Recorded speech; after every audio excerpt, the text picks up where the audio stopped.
एक राजा के राज दरबार में एक आदमी आया और बोला, मैं पारखी हूं, मुझे आप नौकरी पर रख लीजिए।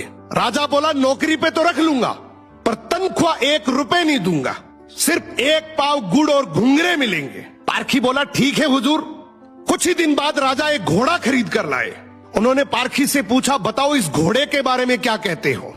पारखी बोला, हुजूर ये घोड़ा है ही नहीं, ये तो गाय है। राजा चौंक गए। उन्होंने घोड़े बेचने वाले को बुलाया।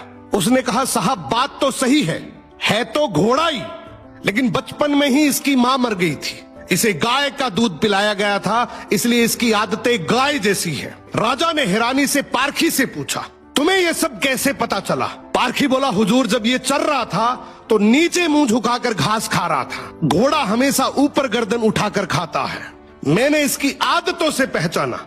राजा खुश होकर बोले, आज से तुम्हें आधा किलो गुड़ और आधा किलो घुंघरे मिलेंगे। कुछ दिन बाद राजा ने फिर पूछा, मेरी रानी कैसी है, बहुत प्रिय है मुझे। पारखी बोला, हुजूर आपकी रानी खानदानी नहीं है। राजा को विश्वास नहीं हुआ। उन्होंने ससुराल जाकर पूछा, वहां दादी ने बताया, बचपन में इसकी माँ गुजर गई थी, पाला तो मैंने है, मगर दूध इसे दाई माँ ने पिलाया है। राजा ने पारखी से फिर पूछा, रानी के बारे में तुझे कैसे पता। पारखी बोला, हुजूर इसके स्वभाव से खानदानी रानी में शालीनता होती है, मगर ये नौकरों पे चिल्लाती है, गाली देती है, इसकी आदतों से पहचान गया कि ये खानदानी नहीं है। अब राजा बोले, चलो मेरे बारे में बताओ। पारखी बोला, जान की माफी दे तो बताऊं। राजा बोले, माफी है, सच सच बताओ। पारखी बोला, आप राजवंश के नहीं हैं, आप मुझे भड़बूजे लगते हैं, गुड़ और भंगूरे सेकने वाले। राजा घबरा गए।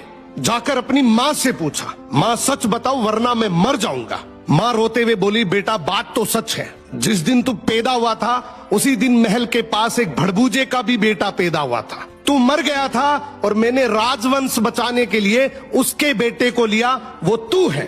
राजा ये सुनकर दुखी भी हुए और खुश भी हुए।